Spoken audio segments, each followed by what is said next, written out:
మన రామాయణం మహాభారతం చదువుకునేటప్పుడు చాలాసార్లు యుద్ధాల గురించి వచ్చేటప్పుడు అన్నింటికంటే పవర్ఫుల్ వెపన్ ఏది అంటే బ్రహ్మాస్త్రం అనేవాళ్ళం.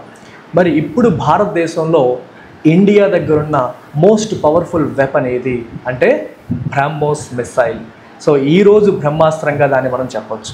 అయితే ఈ బ్రహ్మోస్ క్రూజ్ మిసైల్ అనేది ఎట్లా డెవలప్ అయింది, దీని హిస్టరీ ఏంటి అనేది ఈరోజు మనం డీటెయిల్డ్గా తెలుసుకుందాం. 1980స్లో integrated guided missile development programme అనేది ఇండియా స్టార్ట్ చేసింది. ఈ ప్రోగ్రామ్ హెడ్ ఎవరో తెలుసా? Our very own doctor APJ Abdul Kalam. Abdul Kalam గారి ఆధ్వర్యంలో ఈ ప్రోగ్రామ్ ద్వారా ఇండియా ఎన్నో ఇంపార్టెంట్ యూస్ఫుల్ బ్యాలిస్టిక్ మిసైల్స్ని తయారు చేసింది. బ్యాలిస్టిక్ అంటే అర్థం ఏంటంటే ఫాలింగ్ డ్యూ టు గ్రావిటీ అని అర్థం. అంటే మిసైల్ ప్రయోగించడానికి మనం థ్రస్ట్ లేదా పవర్ను ఉపయోగిస్తాం, కానీ ప్రయోగించిన తర్వాత సర్ఫేస్లోకి ఆకాశంలోకి వెళ్ళిన తర్వాత సర్ఫేస్ నుండి ఆకాశంలోకి వెళ్ళిన తర్వాత it falls due to gravity. అంటే గ్రావిటేషనల్ ఫోర్స్ వల్ల అది కింద పడుతుంది. సో సగం పాత్ మాత్రమే మన కంట్రోల్లో, అంటే పైకి ప్రయోగించేటప్పుడు మాత్రమే మనం థ్రస్ట్ లేదా పవర్ను ఉపయోగిస్తాము, but it falls due to gravitational force. అట్లాంటి మిసైల్స్ని మనం బ్యాలిస్టిక్ మిసైల్స్ అంటాం. సో అలా మనం అగ్ని మొదటగా తయారు చేసింది. అగ్ని it is a nuclear capable ballistic missile. అంటే న్యూక్లియర్ వార్ హెడ్స్ని క్యారీ చేయగలిగే బ్యాలిస్టిక్ మిసైల్ ఈ అగ్ని బ్యాలిస్టిక్ మిసైల్. ఫస్ట్ అది వచ్చింది. ఆ తర్వాత ఆకాష్ అంటే సర్ఫేస్ టు ఎయిర్ బ్యాలిస్టిక్ మిసైల్ని తయారు చేసాము. ఆ తర్వాత పృథ్వీ అంటే surface to surface short range ballistic మిసైల్ని మనం తర్వాత తయారు చేసాం. ఆ తర్వాత నాగ్ అనేది anti tank guided missile.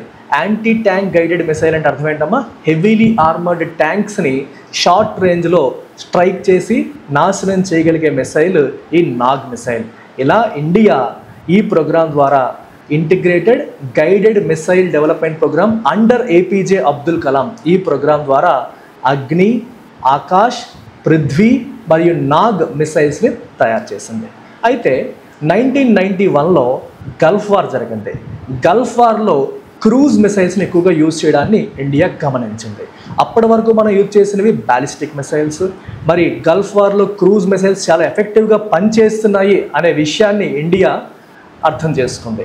So 1990స్లో India also felt the need to develop its own version of cruise missiles. అయితే బ్యాలిస్టిక్ మిసైల్కి క్రూజ్ మిసైల్కి డిఫరెన్స్ ఏంటి? బ్యాలిస్టిక్ అంటే చెప్పాను falling due to the force of gravity అని. అంటే కొంత పాత్ మాత్రమే మనం కంట్రోల్ చేయగలము, రిమైనింగ్ పాత్ గ్రావిటేషనల్ ఫోర్స్ వల్ల ఆ పాత్ తీసుకుంటే, సో పెరాబోలిక్ పాత్ ఇలాంటి ఆర్క్ లాంటి పాత్ బ్యాలిస్టిక్ మిసైల్స్ తీసుకుంటాయి. జనరల్గా చాలా ఎక్కువ ఎత్తుకెళ్తాయి, అక్కడ నుంచి గ్రావిటేషనల్ ఫోర్స్తో కిందకు పడతాయి. ప్రిసిషన్ లెవెల్స్ కొంచెం అటు ఇటు అయ్యే అవకాశం ఉంటుంది. అదే క్రూజ్ మిసైల్లో ఎంటైర్ పాత్ అంటే మనం మిసైల్ని ప్రయోగించినప్పటి నుంచి దాని టార్గెట్ని అది రీచ్ అయ్యేంత వరకు కూడా ఎంటైర్ పాత్ని మనం గైడ్ చేయొచ్చు, ఎంటైర్ పాత్ అనేది కంట్రోల్ చేయొచ్చు. సో క్రూజ్ మిసైల్స్కి బ్యాలిస్టిక్ మిసైల్స్కి major difference in terms of utility ఇదనమాట. సో ఎంటైర్ పాత్ని ఇక్కడ మనం కంట్రోల్ చేయొచ్చు, మొత్తం పాత్ అంతా కూడా కాన్స్టెంట్ స్పీడ్లో వెళ్ళేటట్టు కూడా చేయొచ్చు. సో తక్కువ ఎత్తులో ఎక్కువ పైకి వెళ్లకుండానే తక్కువ ఎత్తులో లో ఆల్టిట్యూడ్లోనే మనం క్రూజ్ మిసైల్స్ని మొత్తం త్రూఅవుట్ దాని పాత్ని కంట్రోల్ చేసి హైలీ ప్రిసైజ్గా ఎక్కడ కొట్టాలో అక్కడ దాన్ని ప్రయోగించవచ్చు. సో బ్యాలిస్టిక్ మిసైల్స్ కంటే మోర్ ప్రిసైజ్గా మనం టార్గెట్స్ని రీచ్ చేయొచ్చు. సో మిసైల్స్ ఏం చేస్తాయంటే జనరల్గా దే క్యారీ వార్ హెడ్స్ని క్యారీ చేసి ఏవైతే పేలోడ్స్ వార్ హెడ్స్ అంటామో వాటిని క్యారీ చేసి ఎక్కడ టార్గెట్ ఉంటే ఆ టార్గెట్కి వెళ్ళి హిట్ చేస్తాయి. సో అది మిసైల్ యొక్క ఆబ్జెక్టివ్. సో క్రూజ్ మిసైల్స్ మనకి అవసరము, అది కూడా సూపర్ సోనిక్ క్రూజ్ మిసైల్స్ అవసరం అని చెప్పి ఇండియా రియలైజ్ అయింది. సూపర్ సోనిక్ అంటే సౌండ్ కంటే ఫాస్ట్గా వెళ్ళేవి, సబ్ సోనిక్ అంటే సౌండ్ కంటే తక్కువ స్పీడ్లో వెళ్ళేవి అని అర్థం. So super sonic cruise missiles మనకు అవసరమని భావించిన తర్వాత ఇండియా రష్యాతో చర్చలు మొదలుపెట్టింది. సో రష్యాతో చర్చలు మొదలుపెట్టాక 1998లో రష్యాతో ఒక అగ్రిమెంట్ చేసుకుంది ఇండియా. ఇక్కడ కూడా మన డాక్టర్ ఏపీజే అబ్దుల్ కలాం గారే ఇంపార్టెంట్ రోల్ ప్లే చేశారు, ఎందుకంటే ఆయన అప్పుడు డిఆర్డిఓ హెడ్గా ఉన్నారు.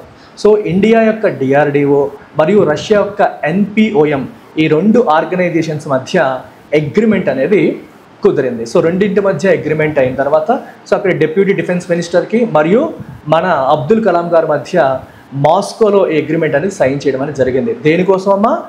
ఇండియాలోనే మనం క్రూజ్ మిసైల్స్ని బిల్డ్ చేద్దాము. ఎటువంటి మిసైల్? బ్రహ్మోస్. సో దానికోసమే బ్రహ్మోస్ ఏరోస్పేస్ అనే జాయింట్ వెంచర్ని లాంచ్ చేశారు. సో బ్రహ్మోస్ ఏరోస్పేస్ అనే పేరు ఎందుకు పెట్టారు? అందులో 2 మీనింగ్స్ ఉన్నాయి, బ్రహ్మో, మోస్. సో ఇక్కడ మన ఇండియాలో ఉన్న బ్రహ్మపుత్ర నది నుంచి బ్రహ్మ్ అనే పదాన్ని తీసుకున్నారు.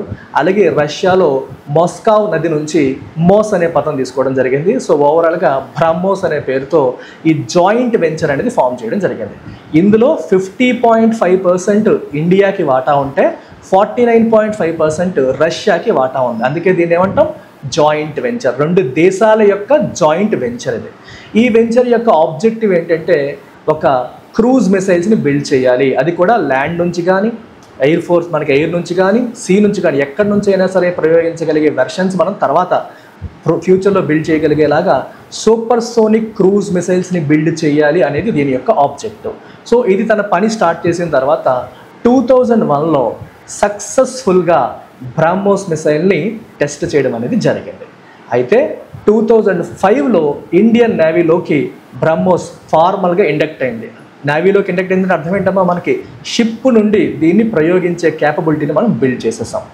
ఆ తర్వాత 2007లో ఆర్మీలోకి, 2017లో ఎయిర్ ఫోర్స్లోకి కూడా బ్రహ్మోస్ ఇండక్ట్ అయింది. అంటే అర్థం ఏంటమ్మా?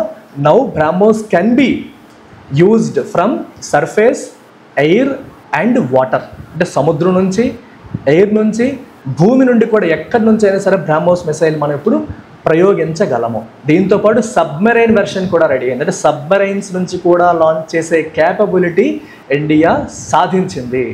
సో ఇది రష్యా సహకారం కూడా దీంట్లో ఉంది. ఈ రకంగా బ్రహ్మోస్ అనేది మన దగ్గరికి చేరింది. ఇప్పుడు బ్రహ్మోస్ నెక్స్ట్ జనరేషన్ వెర్షన్ కూడా రెడీ చేస్తున్నారని చెప్పి మనకి డెవలప్మెంట్ అనేది జరుగుతుంది.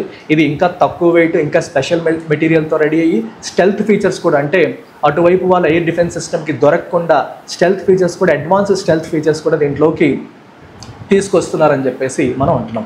సో ఈ బ్రహ్మోస్ మిసైల్ అనేది రీసెంట్గా జరిగిన ఆపరేషన్ సింధూర్లో యూస్ చేసి ఉండొచ్చు అని అంచనా.